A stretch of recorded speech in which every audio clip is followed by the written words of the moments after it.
Cansados das interferências da ditadura de Vargas e inconformados com a falta de uma Constituição Federal, os paulistas já arquitetavam uma revolta armada. Em 23 de maio de 1932, durante um protesto contra o governo Vargas, 4 jovens paulistas foram mortos por tropas getulistas. A tragédia foi o estopim para que, em 9 de julho daquele ano, fosse formada a Junta Revolucionária MMDC. O nome do grupo era formado com as iniciais dos jovens assassinados. Num país tomado pelas instabilidades políticas, os novos confrontos já não assustavam tanto. Após 3 meses de guerra civil, com mais de 200 mil homens envolvidos, as tropas getulistas venceram as paulistas. A rendição se deu no dia 2 de outubro. Em 3 de maio de 1933, foram realizadas eleições para a Assembleia Constituinte, que daria as bases para a nova Constituição do país, em 1934. A nova Constituição foi aprovada e, com ela, em eleição indireta, Getúlio Vargas foi finalmente eleito presidente da República.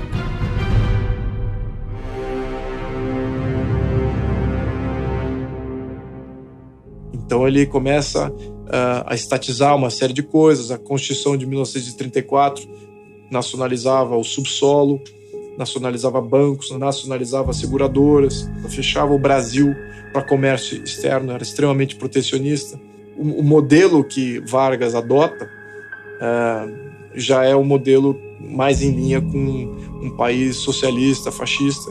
Os fascistas, eles meio que pegaram um pouco de cada modelo, né? Eles pegaram o capitalismo, eles aceitaram o capitalismo, mas pegaram um Estado imenso, um capitalismo submetido aos interesses do Estado. O Vargas fez a mesma coisa no Brasil.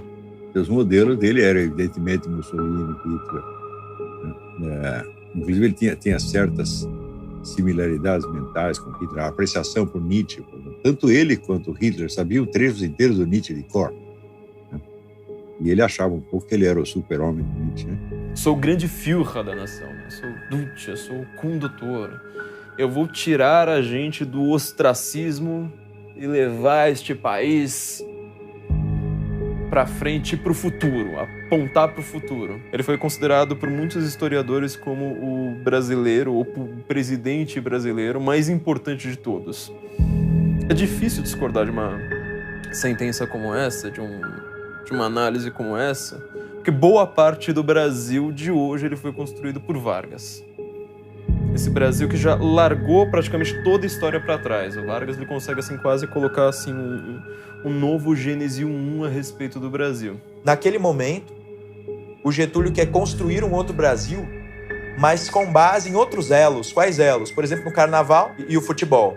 Bom, eu não tenho nada contra estas duas coisas, mas se você precisa tirar os valores principais, que são os valores identitários, e no lugar deles você precisa colocar um esporte e um evento festivo, né, que é quase uma válvula de escape para o povo brasileiro, você de fato está rebaixando o povo. Tem tudo a ver com a história do fascismo e do comunismo, que é o Estado cooptar a identidade nacional e produzir essa identidade nacional a partir do Estado, que vai, então, formando a identidade das pessoas a partir da propaganda centralizada que ele faz. Vai criando uma identidade nacional. Tem uma frase que, tirada de contexto e mal interpretada, é muito injusta, na minha opinião, que o patriotismo é o último refúgio do canalha. E ali eu acho que ele quer dizer o nacionalismo. Ali ele quer dizer colocar os supostos interesses da nação, interpretados de forma errônea como os interesses que eu, governante, defendo e quero, acima de tudo, inclusive da ordem, da lei, dos princípios e valores e do indivíduo. Eu acredito que o nacionalismo no Brasil, ele acabou servindo à estatização, à limitação do capitalismo no país e à noção de capitalismo centralizado pela mão do Estado. E aí você tem a ideia do canto orfeônico, todo mundo vai cantar junto, e as músicas, e todo mundo vai desfilar nas ruas, a Marcha da Juventude, né?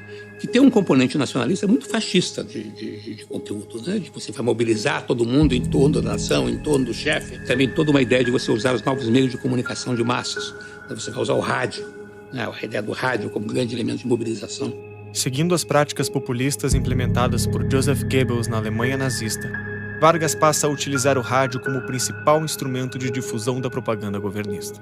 Vargas soube utilizar o rádio soube estatizar o rádio. Com o nome original de Programa Nacional, a Voz do Brasil foi criada em 22 de julho de 1935, revolucionando a comunicação entre governo e população. Assim, a figura do presidente passava a se aproximar das pessoas. Esse tipo de expediente centralizador não era novidade. Pouco tempo antes de instrumentalizar o rádio, Vargas já havia estruturado a educação formal brasileira, que passava a seguir diretrizes padronizadas pelo poder central. A ideia que ele tinha é que você ia ter uma universidade modelo, né? Você ia ter uma universidade, que é a Universidade do Brasil, todos os cursos iam ser detalhados, definidos o conteúdo em detalhe, por escrito, e que ia ser ensinado, e o resto do Brasil ia repetir.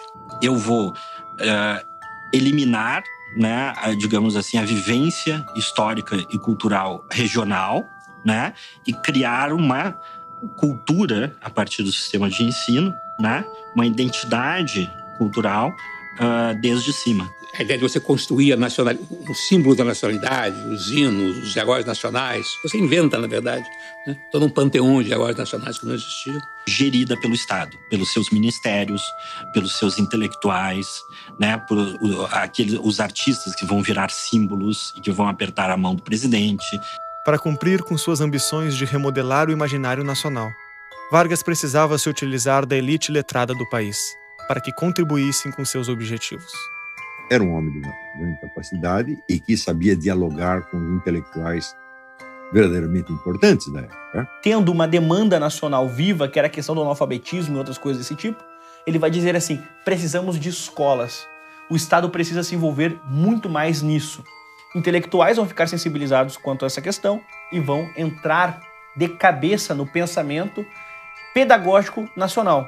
De forma muito perspicaz, Getúlio cooptou intelectuais para que reforçassem na população brasileira as crenças necessárias ao sucesso de suas medidas de governo. Se de um lado nós temos esse Getúlio, nós temos aquele Getúlio que vai também prender o Graciliano Ramos, vai prender o Gilberto Freire, entende? Então, ele quer sim o intelectual do seu lado, mas do seu jeito.